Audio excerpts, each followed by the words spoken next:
So a lot of this conference is about procedure, but you've got a vision for what this party could be. What is that vision? A socialist party that doesn't just give people hope, but materially improves their lives. What does that mean in concrete practice, though? In concrete, it means we have a party that doesn't just focus on electoralism. It is about building social power in our communities. It's about increasing trade union density. It's about being on picket lines. It's about turning up when the fascists turn up in our communities and fighting back. It's about supporting the Palestinian people in their fight for liberation. And it's about making people's lives better. I worked as a community organiser before I got elected as an MP, and it's about going into communities, listening to them. And yes, you might have some doors slammed in your face, but we need to rebuild power. We need to listen to people, build campaigns, whether that's stopping a local GP surgery from closing, whether that's connecting communities through bus routes that have actually been scrapped. And it's allowing people to recognise that they have so much power, and that when they come together, they can change their communities and they can change society. That has to feed into what we're doing as a party nationally, those issues directly feeding into the party's policy agenda. And it's also about identifying leaders in our community and being present. As an MP that's knocked on doors, I've heard it. You're all the same, you're only here at election time, and we have to build a vehicle that isn't just relevant during the election cycle, it's relevant outside of that as well. So thinking beyond that election cycle, what are the kinds of local organising or even national organising that you would like your party to invest in with its money, right? What would you like it to see it do? I think community organising shouldn't be a unit of the party, which we saw under the Labour Party, and I worked in that unit. I think it's about community organising being part of the DNA of the party that we're building. So meetings are run in that fashion, the way we campaign, the way we build mobilisations in our communities, it all has to feed in. But importantly, we use our resources, whether that's the 800,000 mailing list, whether it's the money that we have, and I believe that 50% of members' subs should go to local branches, to empower our local branches, and we've already got over 190 proto branches across the country. They need to be empowered to go out in their communities because they know the issues, they know what's going on, and allow them to organise, mobilise and build. And it shouldn't be controlled by the top of the party. People should be empowered to be able to get on with it. We've seen in New York City a really astonishing campaign run by Zarah Sultana, who is, of the same generation as you and I, right? Like, incredible campaigner. Part of what made his campaign so successful was that every time he got asked a question about basically anything, discipline. He brought it back to three key messages. Will your party have that, and what should those be in your view? Absolutely. Our party has to have message discipline. It needs to have the slick comms that we saw from Zoran, which was unapologetic in embracing the diversity of New York City, the different languages, talking about food, talking about the people that actually run New York rather than what we're used to seeing through films. And I think our party, once we have our founding conference, our members will decide what our policy agenda should be. I personally have, obviously, some ideas. And what I think are they? Come on, give me your top three. Well, it's about improving people's lives materially. So we need to have a £20 minimum wage. We need to have free public transport. And in Parliament, I've championed buses being free. I believe that we should also extend that, obviously, to our trains. And I think when it comes to the cost of childcare, that is extortionate on so many people, and so we have to have universal childcare provision. And there'll be some people who say, this is crazy, this is fanciful, where's the money going to come from? And you think about the same kind of critics and headbangers who are against the NHS, and now it's a secular religion in our country. Yeah. I think we have to be pushing the boundaries of what is achievable, and especially when we look at how difficult people's lives are, we need to materially improve those. So you've got £20 minimum wage, yes, free childcare, and free public transport. Yes. Those are your top three? Yes. Great. I think we've really focused, really on message. Nothing about NATO?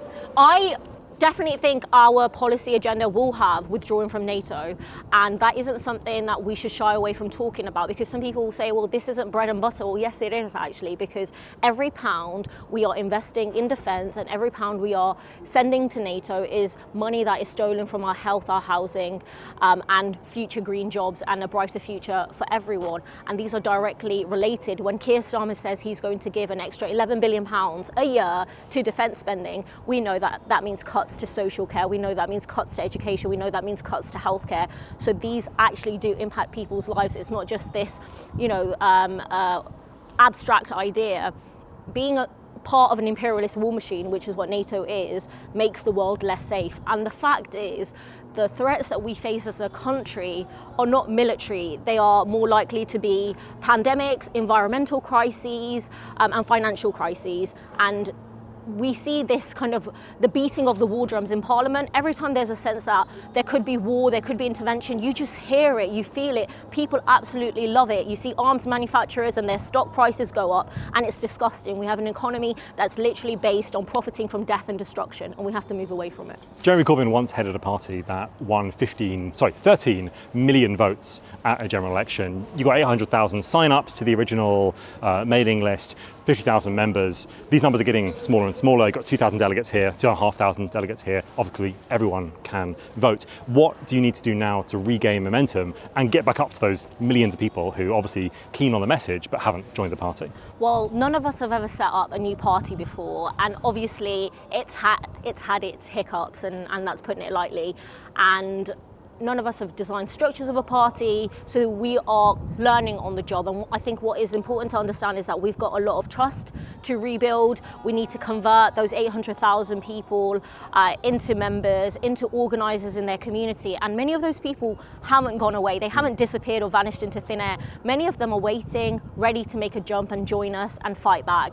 And I think it's about us establishing the party, getting its structures in place, making sure there's maximum member democracy. And this isn't a party that's a top-down machine that's led by MPs, and its members are just treated like volunteers, knocking on doors, leafleting, raising money, and actually not allowed to make decisions. So it's a transformative, democratic culture that we are building, and I think it's important that we recognise that the polls as they are forever evolving, and it's our job to increase those. It's our job to go out into communities. It's our job to put out our policy platform and run in elections and win. Hiccups definitely is putting it lightly. It might have moniker. A few bumps in the road. Feverish retching, perhaps. It's a bit disgusting. Or when you put it like that, but how do you understand that though? Because you said last night that it wasn't about a personality clash. No, that it was actually ideological. it's deeper ideological. Yeah. So what is that ideological difference? It's about what party are we building, and what does democracy look like in that party?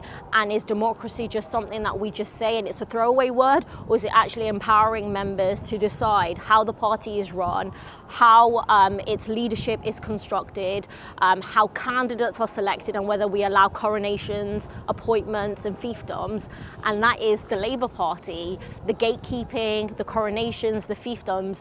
This isn't a jobs for mates culture. This isn't a Labour Party 2.0.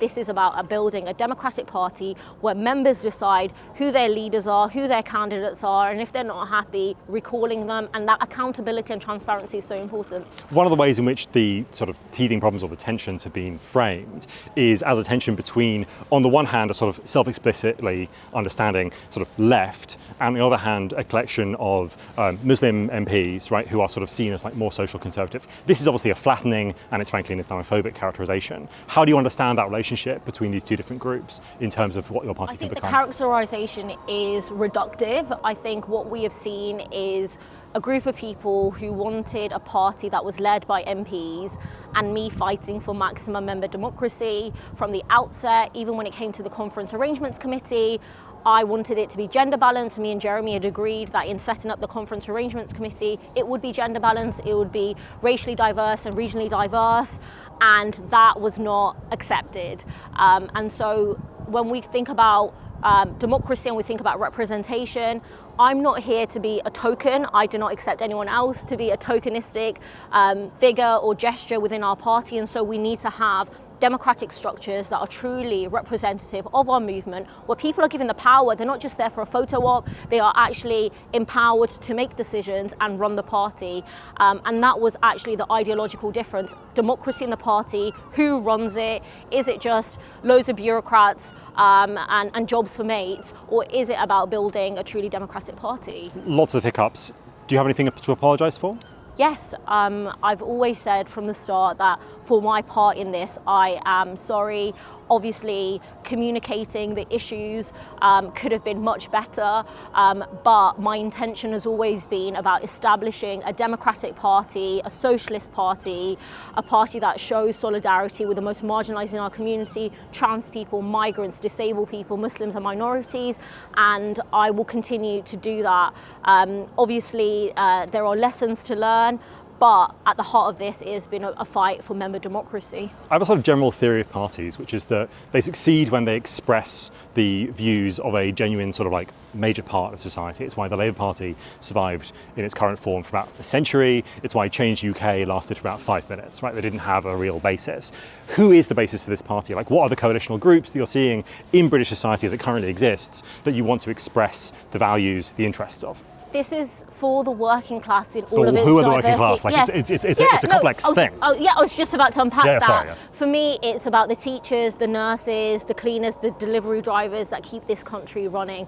It's about the people who don't always get the recognition for the work that they do. It's about the trade union movement. It's about social movements. It's about recognizing the strongest force of street mobilizations in the past few years, the Palestinian movement. It's about understanding that people's lives have been made materially worse over the past 2 decades, and how do we talk to people and tell them that actually this time it will be different, this time we will actually deliver for you, and we are not going to just sell you false promises like the Labour Party did. It's a coalition of everyone. You know, I'm someone who went to university and graduated with £50,000 of student debt. I recognise the struggles of a generation that is paying more than half of its income to landlords. I recognise the threat of the climate catastrophe, not as some distant, abstract idea, but something that is causing mass devastation across the world, including extreme weather patterns in the UK. So this is a coalition of everyone that the left usually talks to and everyone who's been excluded. You mentioned unions there. They just don't agree with you on NATO. Are you looking for their backing? Absolutely. We are here to represent the working class because the party of the working class and the Labour movement has completely and utterly failed, and that's the Labour Party. We have to work with trade unions and they have to be at the heart of what we're doing, and that means us pushing trade union membership, us being on picket lines, us reversing all anti-trade union legislation on day one, and supporting trade unions fighting for their members. But it also means having those difficult conversations. And as someone who has called out the UK's arms sales to the genocidal apartheid state of Israel, I understand that there are unions who have members who work in those workplaces and in those industries, but we need to have an honest conversation about workplaces and jobs that are literally causing death and destruction and are complicit in genocide. And we need to talk about a worker-led transition away from those jobs that are complicit in genocide, are emitting a lot of carbon, and that has to be led by unions and workers, but we can't shy away from those conversations. What have you learned from Zach Polanski? Zach is a lovely person who I've shared. Everyone loves Zach. Every time you bring this up, everyone's like, I love Zach. You know, he's honestly lovely, and I've shared many panels with him. We've been at Forwards Festival, we've done an event in Chingford, we recently did one on Keep Our NHS Public, and what Zach has been doing on the radio, on TV, and championing progressive left-wing politics is incredibly important. I believe in the mass proliferation of our politics, and the more communicators we have doing that, the better. And But the more parties? Definitely. Why should we just be restricted to 1 or 2 parties on the left when the right have got so many? I think we should be offering more choice, because that's democracy and that's the democratic way of doing things. And I think Zach also recognises the fact that we have to stop Nigel Farage from getting into number 10, and the Greens, I hope, will work with your party and other parties to stop that from happening, and that has to be the North Star. Thank you. Thank you.